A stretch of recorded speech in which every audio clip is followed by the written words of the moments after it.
What the fuck is this? What is this, man? Christian, man. What you talking about? What is this, man? This is not what I wanted. What you Got want? people out here looking at me, bro. I'm just being real, bro. You got everybody looking at me, bro. I ain't got this. This ain't what I wanted. It's Christmas. No, it's not, bro. I gave you my money, bro. This my money, cuz. Look what you that did, bro. I gotta get ready for a funeral, cuz. You know what you that did. Christmas, man. Come on. But this ain't that, man. This ain't, man. Fuck this shit, man. That ain't. What are you doing? Hold your head straight, man. Hey, you move one more time, I'm gonna smack you.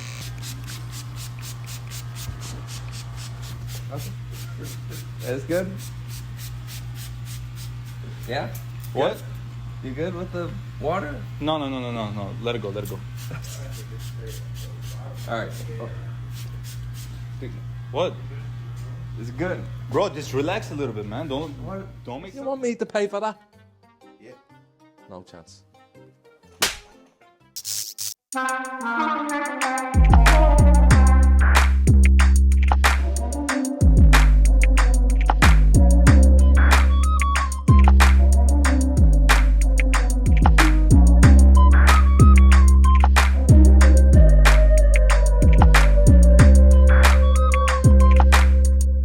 You know, I remember a time when professionals presented themselves as such. They took pride in their entrepreneurship and they were respected for that. I want to talk about an ongoing experience that I have noticed in recent times. But before I get into it, if you can please take a moment to scroll up, like this video, subscribe to the channel, and leave a comment if this is something that you are noticing as well. This post is primarily focused on barbershops and the services they provide, or might I say, the lack thereof. You know, like I said earlier, I remember when you could walk into a barbershop and you were provided with a service by a professional who really took the time and pride in the way they handled their craftsmanship. I mean, they represented themselves as true artisans. There was focus, passion, and an attention to detail that was apparent. They would lean in to make sure you walked out of the barbershop looking sharp as a mosquito dick. I mean, you could clearly see that there was a lot of effort put into their stylistic mark. You know, when you walked in, it always started off with a conversation where they would ask you questions around what it is that you were looking for them to do. And as they started to style you out, those questions continued to make sure that they were on the path to satisfy you and make sure you got what you came for. I want to emphasize something because there's a clear distinction that I have noticed. I want to make sure that I clarify this distinction though. This distinction is between black barbershops and non-black barbershops. Trigger warning for those that can't handle the truth.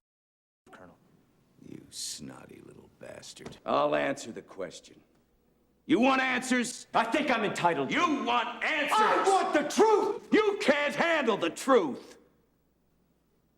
But for those with improvement mindsets, you'll understand where I'm coming from and make the necessary adjustments to improve upon these services. So I've been thinking about posting this for quite some time now. And what brought me to post this was the realization that all barbers are not one and the same. Meaning, some barbers still have that pride, that focus, determination, and attention to detail in this age-old craft. This type of barber understands the importance in ensuring that you walk away thoroughly satisfied with the work done. And then there's the flip side, and the vast majority of the barbers I think fit in this category. They're just turn and burn machines where they want you to sit down in their chair and they're trying to get you out of that chair as soon as possible so that they can get to their next client. The fine line for me was when I started growing out my beard and I had to search for a barber in the local area. The first guy I came across was this young Hispanic dude who made me feel like my dollars were important to him and the work he did was very appreciated within himself, and he made sure that I walked away with that same appreciation. I gotta be honest with you though, the fact that this gentleman was a Hispanic, I was a little leery about the job that he would be able to do, just because I thought that he probably didn't understand my hair texture. I also thought that whatever direction I gave him, he probably wouldn't get a thorough understanding of exactly what I was looking for. But in the end, it was a job well done. I mean, the shop that he worked at was always clean,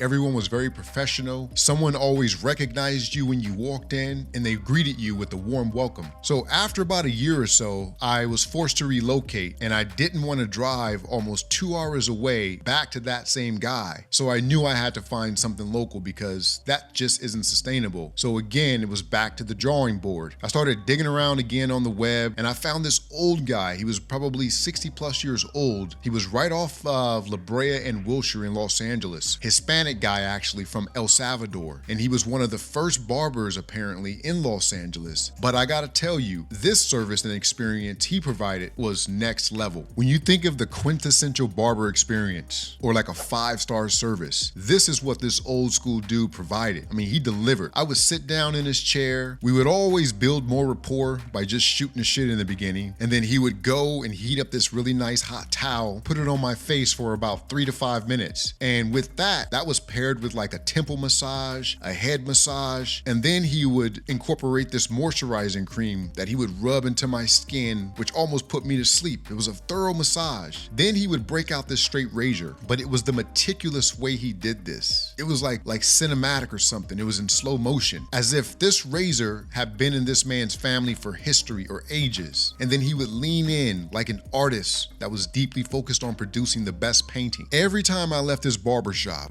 every time I got out of this guy's chair, I felt like I knew this was not a standard experience. This was clearly something elevated, done by a true artist who knew his life depended on this chosen profession. And so for more than a year, I enjoyed this level of barbering, and then I had to move again, about an hour away. And early on, I still continued to drive up there to get the work done by him, but once again, I realized that the distance was just too much. So I started the process all over again, trying to find somebody local. So it was back to Instagram, the web, looking at hundreds of photos, reading tons of reviews, before I found a couple guys who were local. And keep in mind, these were all black barbers. So I eventually made a couple of reservations at these spots, went in there to get some work done, and the level of service, it was piss poor. If I have to give it a star rating, I would say -4, for many reasons. You shouldn't have to walk into a barbershop and see every dude in there with his pants sagging, no one speaking proper English. But not even that, it's almost like a gang environment where all you're hearing is blood and crip. And so you're sitting in this chair, not even knowing if someone's gonna come around and shoot up the place or walk in there and start putting hands on some of these enemies.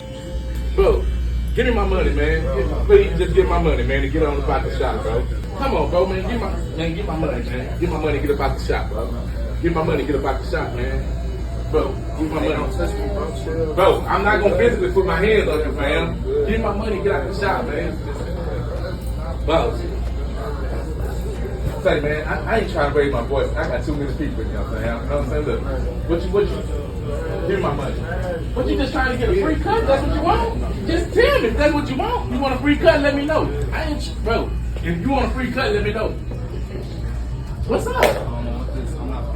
But more importantly, let's talk about the work done. So all the previous barbers always broke out the straight razor to do the definitive work. But all of the African American barbers that I kept jumping around from never brought out that. Every single time, all I got was a pair of T-trimmers or a pair of regular clippers, and they would just draw in the lines. And as you know, they're never as defined as a straight razor would do. But somehow the prices were exactly the same as they were for the barbers that provided the straight razor experience.